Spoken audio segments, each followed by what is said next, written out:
मेरे पास कुछ बोलने के लिए बिंदु नहीं है, मगर जिस पद्धति से भाषण प्रस्तुत करते किए जाते हैं वो कला, एक अलग तरीके की कला के नमूने हम यहाँ पर देख रहे हैं। मेरे पास उर्दू शेर व शायरी, आंकड़ों की जादू ये मेरे पास नहीं है। सिलेक्टिव स्टैटिस्टिक्स प्रस्तुत करने की कला से भी मैं वाकिफ़ नहीं हूँ। मैं नाटकीय ढंग से भी अपनी बात को नहीं रख सकता और ये कहते हुए चिल्ला चिल्ला कि नहीं कि मैं ये हम्बली बोल रहा हूँ, मैं हम्बली बोल रहा हूँ, और बड़े बड़े आवाज़ से बोलना ये भी मैं नहीं जानता। और मैं कोई क्विज मास्टर भी नहीं हूं कि हमेशा सवाल ही पूछता जाए। हम तो केवल समाधान ढूंढने वाले लोग हैं, हम सवालों के जवाब देने वाले लोग हैं। मगर कुछ लोग जिंदगी भर केवल सवाल ही पूछते रहे, वो भी मुझसे हो नहीं पाता, क्योंकि मुझे इसका अभ्यास नहीं है मान्यवर।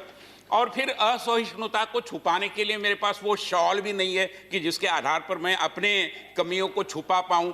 तो इतनी सारी मर्यादाओं में और अभी मैं सुन रहा था कि हमें उपदेश कर रहे थे कि निंदकाचे घर हसावे शेजारी। अरे भैया, 15-20 साल तो हमने निंदक को ही साथ में रखा था और उसके आधार पर ही तो हमने जो पड़ोसी का धर्म होता है उसको निभाया था। आपने अंदर झांक कर देखना चाहिए कि आपने दोस्ती मोहब्बत एक से की और घर बसाने की बात आई तो दूसरे के साथ घर बसा रहे, तो हमें उपदेश देने की जरूरत नहीं। और अध्यक्ष महोदय, मैं ये कहना चाहता हूं कि कुल मिलाकर 2014 से लेकर विगत 6-7 सालों की अगर मैं बात करूं, क्योंकि 2016 में भी 17 में भी इसी तरीके से धन्यवाद प्रस्ताव पर बोलने का अवसर मुझे मिला था। मैं मानता हूं कि विगत 6-7 सालों में जो हुआ है, एक आकांक्षा का जनतंत्र, एक डेमोक्रेसी ऑफ एस्पिरेशंस को लोगों ने अनुभव किया है, देश ने अनुभव किया है, और आत्मनिर्भरता के रास्ते से चल पड़े अभी इस देश की जनता ने एक आत्मविश्वास के जनतंत्र को साकार करने के बारे में ठान लिया है। आदरणीय प्रधानमंत्री नरेंद्र मोदी जी के नेतृत्व में देश एक इसी दिशा को पकड़कर बड़ी तीव्र गति से आगे जा रहा है, जिसकी परछाई, जिसका रिफ्लेक्शन हमें आदरणीय राष्ट्रपति जी के भाषण में मिलता है। कई बार मैं सुनता रहा 2019 के चुनावों के बाद कि ये मोदी मैजिक है, ये मोदी मैजिक है। मैं बताना चाहता हूं कि इसमें मैजिक नहीं, ये मोदी मेहनत है। ये किए हुए काम का फल हमें मिला है, और इसको अगर आप थोड़ा सा तरीके से देख पाएंगे तो मैं मानता हूं कि आपको समझेगा कि ये मैजिक नहीं है। किसानों के कायदों के लेकर, कृषि कायदों के लेकर काफ़ी चर्चा हुई, अभी भी ढींडसा जी ने भी काफ़ी बातें कही। हम भी जानते हैं और हर कोई उठता है, हमें कहता है कि अहंकार छोड़ो, अहंकार छोड़ो। अरे ये अहंकार नहीं है। जो 2000 से 2000 में पहली बार इसके बारे में रिपोर्ट आई, बाद में मोंटेक सिंह अहलुवालिया, तरह तरह के मंचों पर, फोरम्स पर इसकी चर्चा हुई। लोगों ने आत्मकथा में भी लिखा है। यहां पर मान्यवर जो सदस्य है उसमें से किसानों की बात करने वाले एक मान्यवर नेता ने अपनी आत्मकथा में लिखा है कि ये कानून आने चाहिए, और अभी बात को पलट देते हैं। अभी हमें बताते हैं कि हेरोल्ड लास्की ने क्या कहा, एक प्राध्यापक महोदय ने कहा। अरे लास्की ने तो ये भी कहा था ना कि a leader is a person who leads the masses and refuses to be led by the masses. हम पॉपुलिज्म के आधार पर नहीं काम करेंगे। एडमंड बर्क ने भी कहा था कि पॉपुलिज्म के आधार पर काम मत करिए, आपको अपना जजमेंट भी लोगों के लिए उपयोग में लाना है। केवल मेहनत करने से, केवल उस पद्धति से काम करने से नहीं होता। हम अपने जजमेंट से काम कर रहे हैं। आपको चाहिए कि आप किसानों की भी कुछ दो बात उनको भी कहिए। आप हमको तो उपदेश कर रहे हैं, सारे किसान नेता हमारे आदरणीय नेता है, 11-12 बार हमारे मंत्री महोदय ने उनके साथ बातें की, अभी भी बातों के लिए हम तैयार हैं। मगर इसका मतलब ये नहीं कि आप भी थोड़ा लचीलापन न दिखाए। हमने तो लचीलापन दिखाया।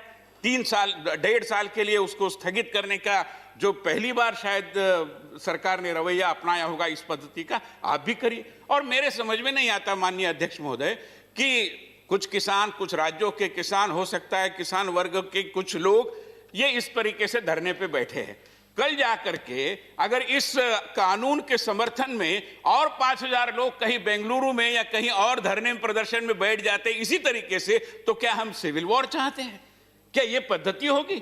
सदन को हम सर्वोच्च सदन कहते हैं जनतंत्र में। सर्वोच्च सदन ने बड़े चर्चा के बाद जिसको पारित किया है, हो सकता है चर्चा के बारे में आपके मत अलग अलग होंगे, मगर चर्चा तो हुई थी, और उसको क्या हम इस तरीके से गिरवी रख पाएंगे? सवाल केवल कानूनों का नहीं है, सवाल आंदोलन का नहीं है। सब आंदोलनकर्ताओं के प्रति हमारे मन में सम्मान की भावनाएं, आदर की भावनाएं, किसी ने उसके बारे में कुछ गलत टिप्पणी नहीं करनी चाहिए। मगर इसका मतलब ये नहीं है कि इस सदन को कोई टेकन फॉर ग्रांटेड करे। इस सदन को कोई मतलब ये जनतांत्रिक प्रक्रिया के प्रति एक नुकसानदेह बात होगी, इसका भी एहसास मैं मानता हूं कि हम सबको रहना चाहिए। मान्यवर, राष्ट्रपति जी के भाषण में कई सारी बातें आई है और विकास के जो विभिन्न मोर्चों पर हम तीव्र गति से आगे बढ़ रहे हैं उसका काफी अच्छा और वर्णन और उसके काफी सारे संदर्भ उसमें आए हैं। कई सारी बातों का जिक्र किया जा सकता है, समय की मर्यादा है, मगर मैं जानता हूं कि विगत कई सालों में, जैसे एक जमाना था कि हमारे देश के जो सबसे पिछड़े जिले थे उनको हम बैकवर्ड डिस्ट्रिक्ट्स कहते थे, हमने उसको एस्पिरेशनल डिस्ट्रिक्ट में परिवर्तित किया है। और ये केवल शब्दों का खेल नहीं है, उसके लिए काफी कुछ काम भी किए हैं। कल चर्चा हो रही थी कि खनिज जहां पर मिलते हैं, जहां पर मिनरल्स उपलब्ध है, ऐसे जिलों के विकास की बात जब आती है, मैं आपको रिपोर्ट दिखाना चाहता हूं। ये टाटा ट्रस्ट का रिपोर्ट है, किसी सरकारी संस्थान का रिपोर्ट नहीं है। और सिंहभूम डिस्ट्रिक्ट के बारे में झारखंड के अंदर उन्होंने लिखा है कि due to the district mineral fund trust, जो एक बनाता है, जो जहां से खनिज निकलता है वहां पर जो राशि मिलती है, उसके कारण which is at the disposal of the district authority, this is devolution of power. हमने डिस्ट्रिक्ट अथॉरिटी पर दे दिया है, किसी राज्य में किसकी सत्ता है इसका विषय नहीं है। A situation of delay in fund flows for planned activities does not arise. Unlike scheme funds, the district has full control over the flow of funds from the DMFT. This is what is good governance. और केवल इतना ही नहीं, मैं अन्य तरीकों से, विशेष रूप में ये जो हमारे पिछड़े जिले थे, कई जिले नक्सलवाद की चपेट में आए थे, अगर मैं नक्सलवाद से प्रभावित जिलों की चर्चा करूं, जो एक दृष्टि से कानून व्यवस्था का भी विषय हो जाता है, तो ध्यान में आता है कि 2000 ये कानून, ये गृह मंत्रालय के एनुअल रिपोर्ट की बात मैं कर रहा हूं, जिसमें ये कहा गया है कि 2010 में नक्सल प्रभावित क्षेत्रों में इंसिडेंट्स की संख्या 2213 थी, और जो 2014 में जब हमने सूत्र संपादन किया तो 1000 तक आई थी, और आज की तारीख में वो 230 तक आई हो। इंसिडेंट्स इतनी कम हो रही है, वारदातें कम हो रही है, और उसी के अनुपात में वहां पर हताहत होने वालों की संख्या में भी काफी कमी आई है। मगर मान्यवर, जब मैं सुरक्षा की बात करता हूं तब स्वाभाविक रूप में सुरक्षा के लिए जो संसाधन जुटाए जाते हैं उनका भी विषय आता है। और हम सबको पता है कि सरकार ने जिस पद्धति से आर्थिक मोर्चे पर काम किया है, 2014 में इनकम टैक्स रिटर्न भरने वालों की संख्या केवल 3.31 करोड़ थी, 2020 में आज दुगुनी होकर 6.48 करोड़ हो गई है। करदाता भी इस देश के निर्माण में एक भूमिका निभाता है। मैं मानता हूं कि इसका एहसास हम सबको होना चाहिए। मान्यवर, जब देश की सुरक्षा की बात आती है तो कुछ अस्मिता से जुड़े हुए, आइडेंटिटी से जुड़े हुए भी विषय आते हैं, और सरकार ने उस मोर्चे पर भी सभी को साथ लेकर अच्छा काम किया है। मगर जो विडंबनाएं हमारे देश की राजनीति में चलती रही, मैं हैरान रह गया जब मेरे ध्यान में ये लाया गया कल्चर मिनिस्ट्री के संदर्भ में कि हमारे महाराष्ट्र के लोग अभी थे यहाँ पर, अभी नहीं है, मगर वो जानते हैं कि महाराष्ट्र में प्रतापगढ़ में शिवाजी और अफजल खान के बीच एक वारदात हुई थी जिसमें अफजल खान मारा गया था। आप हैरान हो गए ये सुनकर कि अफजल खान जब प्रतापगढ़ में चला था तो उसको ये अंदेशा हुआ था कि मेरी मृत्यु होने वाली है, तो उसकी 63 वाइव्स थी, उन सब की उसने कत्ल करा दी। उस 63 वाइव्स की एक कब्र, मतलब कब्रों का एक संग्रह बीजापुर कर्नाटक के पास है, जो पुरानी सरकारों ने नेशनल मॉन्यूमेंट बना दिया है। नेशनल मॉन्यूमेंट है 63 कब्र। और हमारे छत्रपति शिवाजी महाराज की जो पुत्रवधू थी ताराबाई, उसकी समाधि सतारा के नजदीक माहुली में है, जिसके प्रति किसी का ध्यान नहीं। मैं प्रहलाद पटेल जी को धन्यवाद देना चाहूंगा, उन्होंने मुझे आश्वस्त किया है कि ताराबाई की समाधि को हम इज्जत देंगे, उसको उसी पद्धति से और उसके रखरखाव की जो चिंता करनी चाहिए वो करेंगे। ये विषय इसलिए महत्वपूर्ण होते हैं कि जब हम जीते हैं, जब हम सरकार में काम करते हैं, जब हम राजनीति में, सामाजिक जीवन में काम करते हैं, तो आइडेंटिटी के विषय भी उतने ही महत्वपूर्ण हो जाते हैं, और इसलिए उसकी चिंता के बारे में भी ये सरकार बहुत कारगर ढंग से काम कर रही है।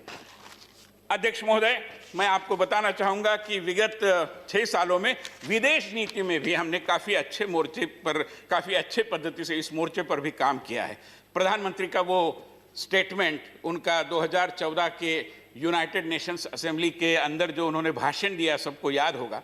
उन्होंने कहा कि मैं विदेश नीति और विश्व व्यवहार के बारे में नौसिखिया हूं, मगर मैं समझता हूं कि कई जगह ग्रुप्स है कि G20, G17, G7, G8, और प्रधानमंत्री ने कहा, और भारत का ही प्रधानमंत्री ये कह सकता है और नरेंद्र मोदी जी ही ये कह सकते हैं, उन्होंने कहा कि मुझे समझ में नहीं आता कि मानवता के, पर्यावरण के, विकास के कुछ विषयों पर why there can not be a G all.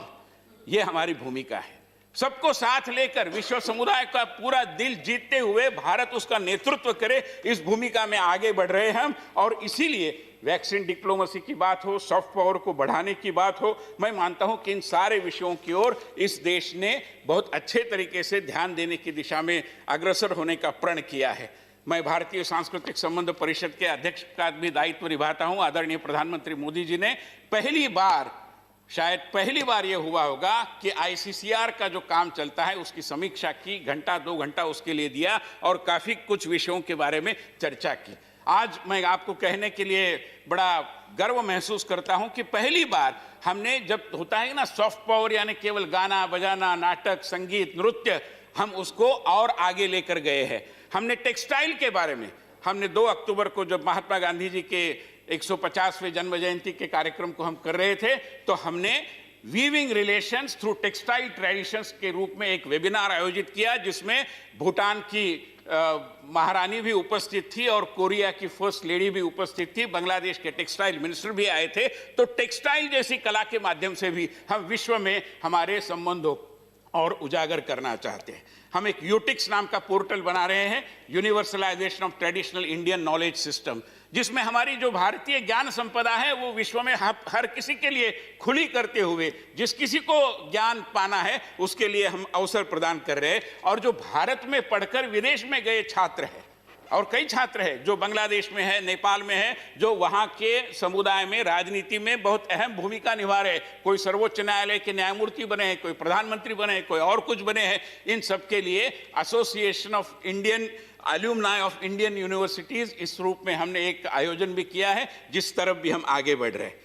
मगर कई बार मुझे लगता है कि डेवलपमेंट डिप्लोमेसी का सहारा लेकर हम जो आगे बढ़ रहे हैं, विश्व समुदाय के साथ जो सरोकार बना रहे हैं, वसुधैव कुटुंबकम की हमारी धारणा है। मगर इसको कई बार विपक्ष के हमारे मित्र भी पहचान नहीं पाते, क्योंकि उन्होंने अपनी राजनीति को और वैश्विक दृष्टिकोण को भी भारत के अंदर के राजनीति के साथ जोड़ा था। वो कहते थे कि इजराइल के साथ मित्रता न करो, पैलेस्टाइन नाराज होंगे। हमारे मन में ऐसा कोई भाव नहीं है, हम दोनों देशों के साथ मित्रता कर सकते हैं। वसुधैव कुटुंबकम। कुछ लोगों को कुटुंब एव वसुंधरा होता है, उनको एक कुटुंब से ही इतनी मेहनत, इतना प्यार हो जाता है कि वही वसुंधरा है, ऐसा वो मानते हैं। हमारी ये भूमिका नहीं है। और मैं सुन रहा था माननीय अध्यक्ष महोदय कि जब बजट आया, मैं जानता हूँ बजट की चर्चा अलग है, मगर बजट में जब पब्लिक सेक्टर के बारे में, बैंक्स के बारे में चर्चा चली, तो लोगों ने कहा फैमिली सिल्वर बेच रहे हैं। अरे वो तो फैमिली गोल्ड था, हमने उसको बरकरार रखने की कोशिश की है। मगर जिसको फैमिली के अतिरिक्त कोई ध्यान ही नहीं आता, केवल फैमिली करते हैं, उनको मैं बताना चाहूंगा कि अंदर झांक कर देखिए, जिसको आपने अपनी फैमिली में सिल्वर माना था, वो फैमिली एल्यूमिनियम निकला है दुर्भाग्यवश, और कुछ उससे हो नहीं पाएगा। और इसलिए मैं मानता हूं कि इस तरीके से पॉपुलिज्म का सहारा न लेते हुए अगर हम आगे बढ़ेंगे तो देश में कई दृष्टि से सुधारों के बारे में भी हम चर्चा कर सकते हैं, कई विषय सामने ला सकते हैं। मान्यवर, हम सब जानते हैं कि विदेश नीति की जब मैं चर्चा कर रहा हूं तो किस पद्धति से हमने देश के, विश्व के सारे समुदायों को साथ में लेकर, चाहे ऑर्गेनाइजेशन ऑफ इस्लामिक कंट्रीज हो, अभी 1-2 साल पहले उनका एक कार्यक्रम हुआ जिसमें उन्होंने श्रीमती सुषमा स्वराज, उस समय हमारी विदेश मंत्री थी, उनको बुलाया था। और इसी तरीके का कार्यक्रम जब उनका स्थापना अधिवेशन हुआ था 1969 में रबात में, तब भी हुआ था। तब हमारे जो मंत्री वहाँ पर गए थे, उन पर क्या बीती थी, पाकिस्तान का कितना दबाव था, हम सब जानते हैं। हमने सभी के साथ मित्रता की है। मैं मानता हूं कि खाड़ी देशों में माननीय प्रधानमंत्री जी को जितने पुरस्कार मिले हैं, जितने सम्मान मिले हैं, जितनी उपाधियां मिली है, अब इसके पहले किसी भी हमारे शायद प्रधानमंत्री जी को इस पद्धति से सम्मानित शायद उन दोषियों के द्वारा नहीं किया गया होगा। और इसलिए मान्यवर, कल मैं चर्चा सुन रहा था, तब जम्मू कश्मीर के बारे में भी उल्लेख आया और लोग तरह तरह से जम्मू कश्मीर के विषय को भी उठा रहे थे। मैं बताना चाहता हूं कि जम्मू कश्मीर के अंदर विशेष रूप में जिस पद्धति से वहाँ के सेब के व्यापार को नाफेड से जोड़कर वहाँ के किसानों को उनकी आय बढ़ाने की दृष्टि से हमने काफ़ी कुछ नए जो प्रयास किए हैं उसके बारे में भी मैं मानता हूं कि सदन को अवगत होना चाहिए। रक्षा के बारे में भी 1 साल लगभग हो रहा है, चीफ ऑफ डिफेंस स्टाफ का पद हमने निर्माण किया, जिसके काफ़ी अच्छे परिणाम निकल कर आ रहे हैं। आत्मनिर्भर भारत की दृष्टि से आत्मनिर्भर रक्षा संपदा, इस विषय में भी हम काम कर रहे हैं और उस दृष्टि से भी मैं मानता हूं कि माननीय राष्ट्रपति महोदय के भाषण में कई सारे उल्लेख आए हुए हैं। Women participation has been increasing over the years and the government is further enhancing their role in priority. ये बड़ी महत्वपूर्ण बात है कि रक्षा की जो हमारी कुल मिलाकर रचना होती है उसमें महिलाओं की सहभागिता को भी हम काफ़ी अच्छा महत्व दे रहे हैं। और विगत साल 2020 में जो परेड हुई थी, कैप्टन तानिया शेरगिल ने उस परेड का नेतृत्व किया था। वो देश में पहली बार इस पद्धति से एक महिला ने आर्मी के एक और दस्ते का नेतृत्व किया। मैं मानता हूं कि इसके बारे में भी हम सभी के मन में एक स्वाभाविक अभिमान का स्वर निश्चित रूप में उपजना चाहिए।